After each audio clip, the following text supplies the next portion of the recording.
Welcome to the Real Estate Jam session. Commercial real estate agents, this one's for you. We're going to have a guest that is going to teach us the 4 key components to winning more business.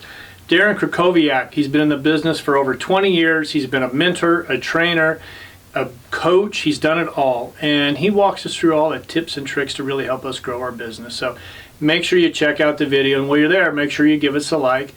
Now, if you're new to the channel, my name is Joe Killinger. I've been a real estate entrepreneur for over 20 years. And I use this channel to really bring guests on, and then we talk about what's worked well for us, what we failed at, and what we learned from it. So again, make sure you check out the video, give us a like, and if you haven't done yet, make sure you subscribe.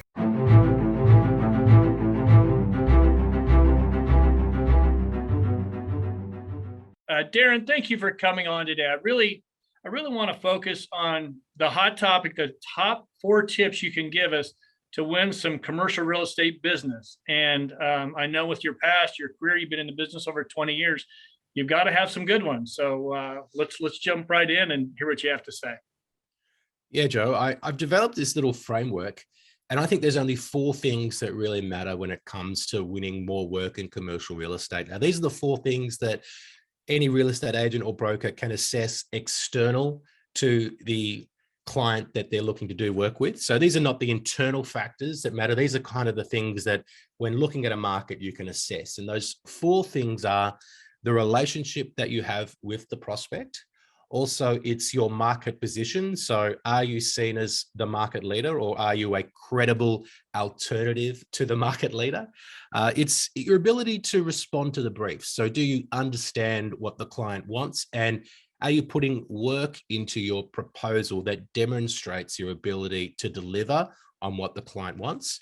And the 4th factor is price. So they're my 4 levers, if you like. If you imagine you're sitting at a control panel and there are 4 levers, sometimes you've already got the relationship lever really cranked up and you don't really need to do a lot of work on that one, but you might need to do a little bit of work, for example, on your understanding and ability to respond to the brief or your perceived position in that market. I try and leave the pricing lever, or encourage my clients to leave the pricing lever where it is, because we don't want to be the agent who is, chasing the market down on fees, because that's not good for anyone. But also we don't want to be reducing ourselves to a commodity where in order to win work, we're just, chasing fees down. So we try and leave the pricing lever where it is. The market decides the price. And if we can be a little bit above that, that's even better. But let's focus on those other 3, which is relationship, the market position, and also your ability to respond to the brief. Okay. Yeah, the relationship, I think, is key. You've got to establish that and then maintain it. And I see that maintaining it's always, we forget to do that, right? We got the business, we've done the deal. So I'm anxious to hear how we do all this. Relationship's an interesting one. I think personally that relationship is still very important, but less important than it used to be. So in the past, relationship was king, and what it meant to have a good relationship with a client or to develop one with a prospect was a lot about old school methods of client entertainment, playing golf, drinking beers, going for lunch, all that good stuff. Yep. Whereas I think now people can lose work in spite of the fact that they have the best relationship with the client or the prospect, because these other factors are coming more into focus. So if you don't have the best relationship, yes, of course, you want to try and develop that relationship, get more face time, and not have your lack of a relationship be a barrier to you winning the work. But I think that if you can demonstrate that you are friendly, cooperative, and the sort of person that the prospect is not going to get sick of after 2 months, or however long the transactional process you're likely to work on is, then you're in a pretty good position to win the work in that category. Because I think particularly nowadays, people are more busy. People aren't looking for a friend. They're looking for a result. So relationship is important, but we don't want to rest on our laurels when it comes to the quality of the relationships that we have, because I believe, and I'm interested to hear your thoughts, and maybe your listeners might believe different, but relationship is less important than it used to be. You don't, until you brought up golfing, I'm like, that used to be the business, right? So you meet somebody, you go out for drinks. And I think in other parts of the country, I'm talking about LA. LA, you don't really, it's an hour and a half to get there if it's, 5 blocks away. It's really difficult. Maybe in other parts of the country, it's a little easier, but you don't really see that anymore. You don't see the people going out and meeting for drinks and going out and playing golf but I think the relationship is important, but I think you have to bring value to the relationship. Bringing value to me, I think is one of the keys that we always have to remember. Is that's why we're having this, is people want to talk to us and get to know us because I've got this value that I'm bringing to this. And there are lots of different ways for people to develop a relationship now that didn't exist in the past. Absolutely. Through the use of digital channels. Yep. And through the use of leverage. So I kind of think about the development of relationships through two lenses. You can do it on a one-to-one basis or on a one-to-many basis, and you can do it through analog means or through digital means. Mm-hmm. And I think in the past it was all analog. Let's say that digital is sort of the internet and analog is everything pre-internet. And it was about, pressing the flesh. It was about spending time, FaceTime with people. It was on the phone. You could speak at an event, for example, or at a networking event, you could probably do a bit of one-to-many, but it was much more restricted in terms of how many touch points you could get in with certain people. I think nowadays you've got the ability to get more FaceTime with people to become more familiar. And that can also help you when it comes to having a relationship with someone that is not just based on your ability to physically spend time with them. And I think newer or more modern approaches to relationship building will have some digital and also one-to-many elements. Yeah, I agree. I just think it's, we've got this, and I think a lot of it, if you look just back over the last couple of years of the pandemic, a lot's changed. Commercial real estate's really evolved here in the U.S. Now you're seeing a lot of brokers that weren't anywhere near social networks before are jumping on. You're seeing them on Instagram.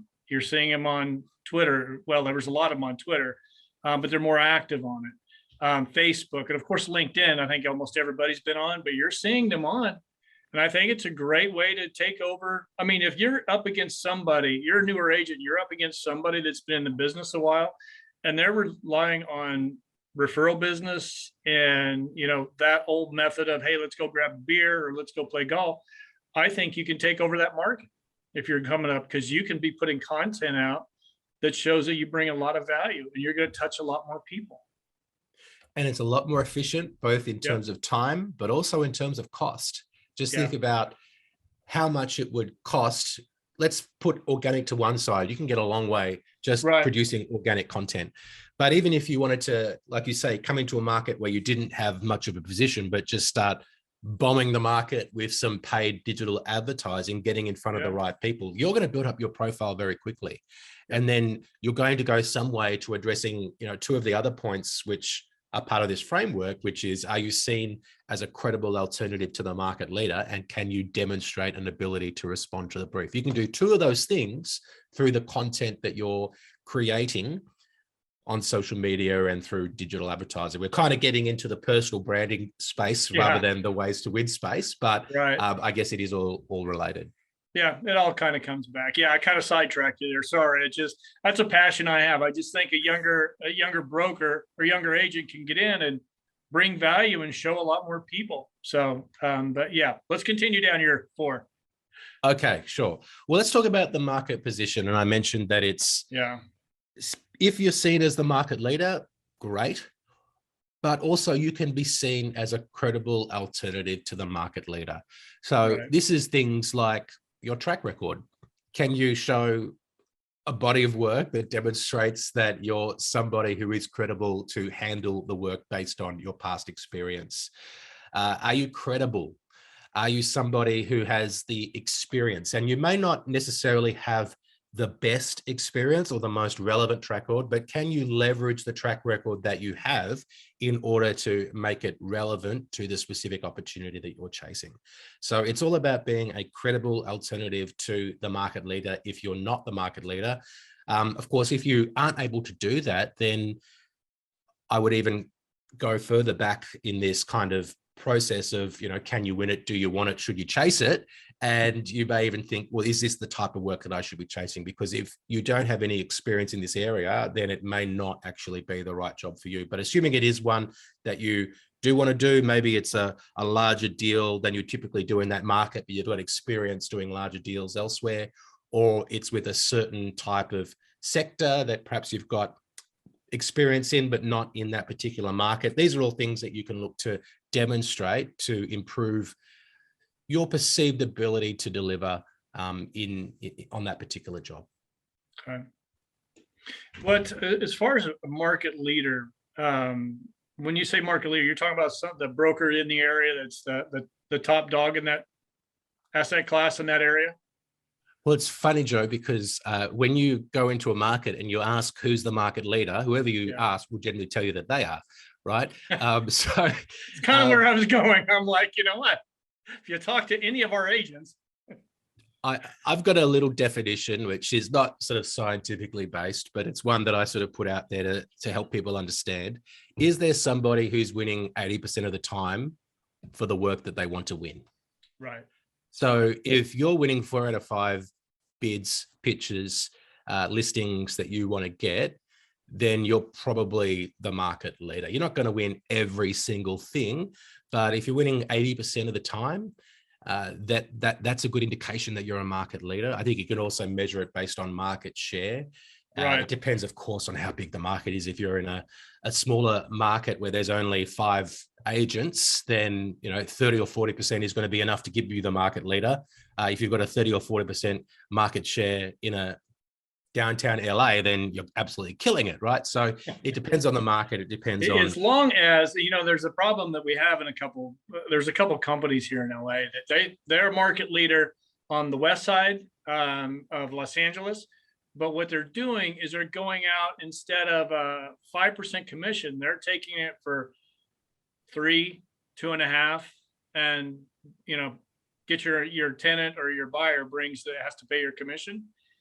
They're doing it that way, and it's getting frustrating. And so being a market leader is critical. Yes, I agree, but doing it at market rates and not discounting yourself, I think, is something that we need to take a look at as well.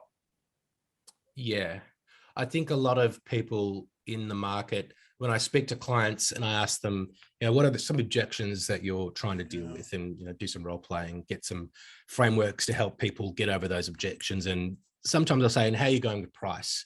And they'll say, oh, my clients don't really argue with me over the price, but almost always they'll tell me that they're unhappy with the fees in the market, that their competitors or just the market situation, the fees are too low. So, I mean, that's an area to work on, right? Yeah, can we be absolutely differentiating ourselves enough through really these other 3 levers to be able to justify a price which is at a slight premium? Yep. Because if you want to look at Apple, for example, Apple don't really look at the price of what Samsung is charging for their phones when they bring out the new iPhone. They know that they've got a premium product. Now, I'm not saying that it's completely analogous, and I know that we need to meet the market to some extent, but you're less likely to have to compete on price if you can demonstrate credibility and capacity and competence, and you have confidence in some of these other levers. It is difficult when there's a market leader or someone who's got the most entrenched market share who's also pricing in a way which is quite predatory. It's a challenge, but then I would say, well, okay, well, assess the market, right? And then is that the market that you should be in? There are still, there are areas of the market that you can focus on. You can become more targeted. Perhaps you can look to dominate a smaller slice of the market and start to have more premium pricing in that area, because that's something that you can demonstrate that you have the ability to be the market leader in. So I think there's ways around it, but look, I fully take your point. It's challenging when the bigger shops are, and you see these things break out sometimes in markets. I've been in a market where we went through a cycle of that, where it was, the fees were crazy low, and the clients aren't going to complain. So it's really up to someone else in the marketplace to start, responding in kind and to carve out a different position. Yeah, I think what's happened is now a lot of the brokers know that these are all at discounts. So their first question to this company is it available and what is the actual fee that you're paying, if any? And so that's starting to have a little kickback on them. So, but I always like to caution agents to know your value. If you're a good person that's going to do a great job, don't discount your services. But Yeah, I think it's never I mean, I shouldn't make definitive statements like that, but it's rarely a bad thing when your competitors are doing work at, peanut fees, yeah, because that's keeping them busy on work that isn't attractive anyway, right? oh yeah, And if I they're don't think doing that and it's it's not sustainable. It's not going to be sustainable for them. right, No and broker wants to work with them. yeah, and also they're busy doing Yeah, work which is hopefully going to distract them at the time when clients who are happy to pay, the appropriate fee level, yeah, coming to market with other opportunities. exactly.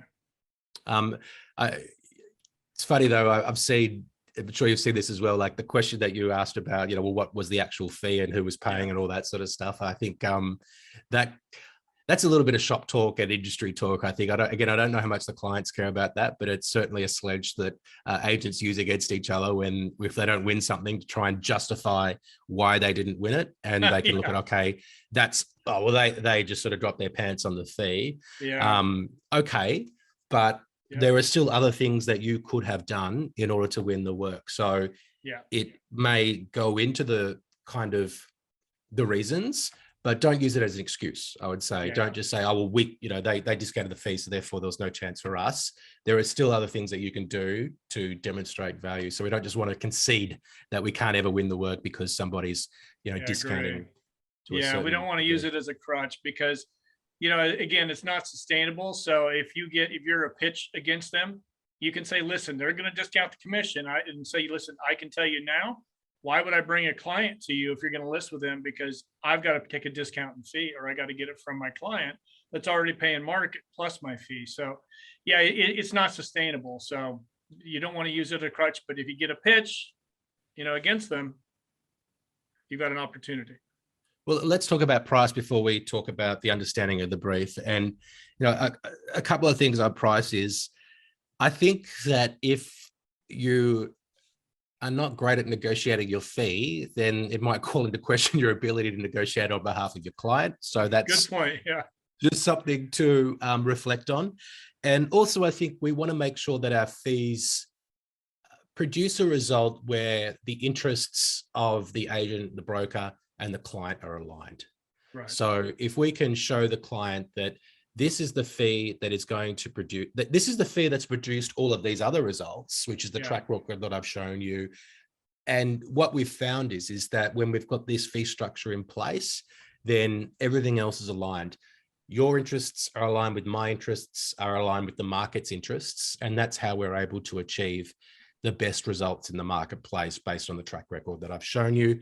And, I'm not saying it's always going to work. There are some clients who are always going to be focused on price. But again, that comes back to, well, are they the best clients in the market? Because, I mean, I find sometimes the clients that really want to focus on price are not always the best clients to work with. Yeah. And Agree. there's I've seen this meme on social media, which, it may sound like a value judgment, but I'll tell you, it's like people at Walmart, right? And, the people who go to Walmart are, a certain clientele than the people who go to other shops, right? Sure. And that's, you got to think about the clients that you want to attract. And, Yep. I think that comes back to what you were saying about, pricing and knowing your value and that sort of stuff. Yeah. Yeah. We have probably what we get, Darren, is somebody that's newer and they just want to get a deal done, right? They just want to do any deal. And, our biggest thing when we're trying to get them to understand their value is, what are you bringing to the table? And so that's key, understanding the value, Totally. your value, actually. Yeah, totally. So we've dealt with price, which is usually the last one I talk about. So let's talk about your understanding of the brief or your specific understanding of the asset. And I think if you're new to a market, if you're just starting out, this is where you want to focus, because you often don't have the relationship. You probably don't have much of a track record. Price, we want to try and avoid moving that pricing lever. So the best place for you to be working is in this area of working harder on the bid than anyone else, doing your homework on the asset, really showing that you can pull together the right team, the right resources, the right strategies that's going to produce a result that's going to be most advantageous to your client. So spending more time on the preparation of the pitch, becoming a better presenter, right? Being a better presenter is not a core commercial real estate agency skill. Anyone can be a good presenter, but certainly a good presenter can make a big difference to who is ultimately selected. So if you can communicate, like you say, your value and do it in a way which demonstrates your strong desire and your motivation to actually win the work, then that's an area where you can focus if you're less experienced, or if you aren't doing as well in the relationship in terms of your position as a market leader, and if you want to avoid moving into the price realm. Yeah, it's really, when we I'll give you an example of what we do. So we've got an agent, let's say West Los Angeles, or actually Hollywood multifamily. We tell them, listen, if you're going to do Hollywood multifamily, then I want you to go out into that marketplace and tell me everything, what's currently listed, how long has it been on the market, what's sold over the last 6 months, price per foot, average size, bed and bath, all of it. And, when they're cold calling, just that helps. And then when they get into the presentation, they have all that data. Most agents, especially the bigger companies, that have other people put the numbers together for the agents, you blow them away. Yeah. It's just being the smartest in the market. I think what that's doing is you're developing your own competence. Yep. And when you've got competence, that creates confidence, right? Yep. And when you're confident, that is often a great winning ingredient that can go some way to trumping your actual level of competence, right? So it's like this self-fulfilling cycle. So know your stuff, be prepared. When you first get started, you're going to need to put a little bit more work into the bid. Now, I think over time, we don't want it all to be just about how much work we're willing to do, because someone's probably always willing to outwork you, particularly as you get older. Sure, but at the start, you've got to do the work, and doing the work will get you the work. And once you've got the work that you've got will help you get more work. So do a bit at the front end, get some of those listings, get some of those instructions, and I think you can then start moving into relying on those other levers, the relationship, and also your position as a market leader or as a credible alternative to a market leader. I agree. I think it works well for us, and then our agents always kind of laugh a little bit when I say, okay, now that you've got the market knowledge down, I say get in front of a mirror at home tonight, get in front of a mirror and do your pitch. Just do it over and over and over again. And, maybe start off with a glass of wine and do your pitch, but get comfortable doing it. It's dress rehearsal. And, one of our agents was doing that, and, he was very nervous about it. It's going to be his first pitch. And, he took a couple of days and he rehearsed it in the mirror. I tell you, by the time the pitch was impressive, and he just rattled it all off the top of his head. A lot of people need to understand the body language. It was open, communicative, eye contact, everything. We didn't get it, but for somebody that had been in the business for 6 weeks, for even to get that pitch was impressive to me. And so he's going to do very, very well. You've just triggered my memory on a great book that I'd recommend to your listeners, which is called Steal the Show by a guy named Michael Port. And this book is all about the art of presentation. And I think the tagline of the book is something like, for everything in your life is a performance, or something to that effect. And really, really great book. He also wrote the book, which is called Book Yourself Solid, which is all just about, how to create a really sort of self-fulfilling pipeline. Really recommend Steal the Show. And what you said about practicing rehearsal, totally agree. And also have a think about the questions that you're likely to get. And rehearsing your answers to those questions will mean that when you receive the question, you're more likely to be calm, that you'll be able to answer it with someone who looks like they've got a level of, again, competence and confidence because you've already rehearsed it. But just make sure you answer the right question, because sometimes I hear people, they hear the prospect say something and they think, oh, I've rehearsed this, I know the answer. And then they end up answering the wrong question. So you've got to hear the whole question. Yeah, answer the right question. But if you don't know the answer to the question, or if you haven't heard that question before, well, then write it down later, and then that can become part of your questions to rehearse the next time, because rehearsing questions is a great way to look more prepared and capable. This same guy that was doing this pitch I just spoke about, he went in and he asked two experienced brokers. He sat at the head of the table and they both said, he goes, okay, fire me questions. And they did this for almost an hour. And it was incredible what came out of that for him. So he went into the pitch with a lot of confidence, but turns out another family member had a connection to another company and they ended up getting it. But the experience in the way this guy grew in a matter of that couple weeks up to that pitch, and the pitch was a whole college degree's worth. He just, the way he took it and embraced the opportunity and then learned from it. And now, it's phenomenal what he learned and the way he was willing to do the work. Yeah, it's great. If you can answer questions and answer them in a way which is calm, demonstrates a capability, and also, not feel like you're under attack, just answer them, right? It's just like water off a duck's back. You just answer them. You don't feel sort of offended or get defensive. And, you're going to get to that place if you're prepared for the questions that come. And like having someone fire questions at you for an hour, if you can withstand that, then no prospect or presentation when you're pitching for business is going to sort of derail you, because you're battle ready and you're prepared. Yeah, he was. Yeah, it's amazing that, it's like you're saying, all these 4 tips are priceless. And I want to talk about your podcast here in a second, but the preparation is the key to all this. I think is just preparation, figure out how you're going to bring value to this asset class, this client, and then be confident in your ability, so you don't discount your fee. I think you're right on. But Darren, can you tell us a little bit about your podcast? I want to make sure we get that in. Yeah, Joe, it's called CRE Success, the podcast. Very original name.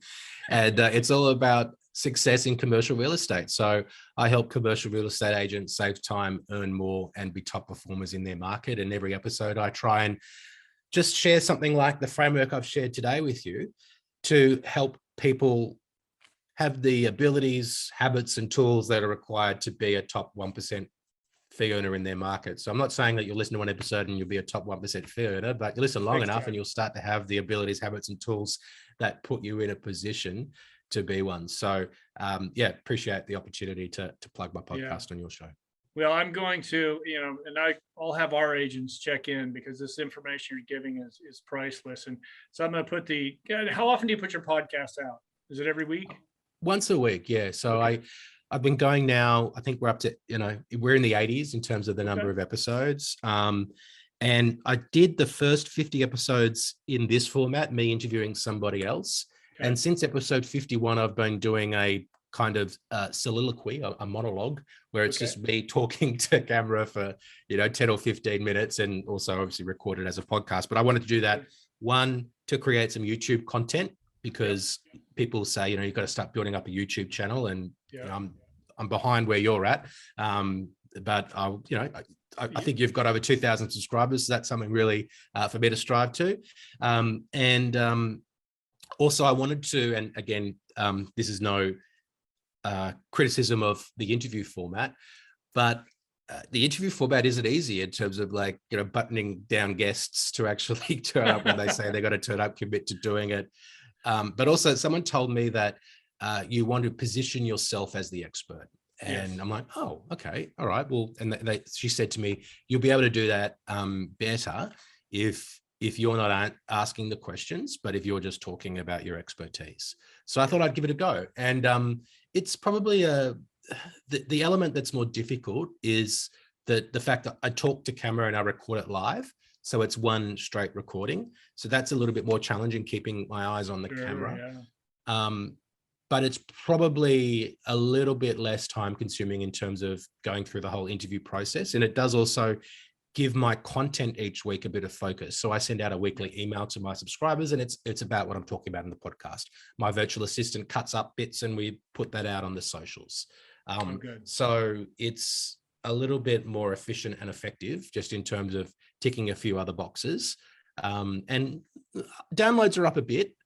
So it's performing a little bit better, but it is a format change. So I think I probably lost some listeners along the way who maybe weren't so interested in hearing me prattle on for 10 or 15 minutes. You know what? You've got a lot of great, everything you've done, you've been doing this for a long time, and you've got a lot of insight, and people see the value in it. And so I think you'll just take off. It's just got to get it out there. And, we get lucky every once in a while and find somebody like you that we can get scheduled to come on. And so we feel very fortunate. But it's a grind. When we're looking, we've got subscribers that are, they're serious about their real estate career, either as an investor or an agent.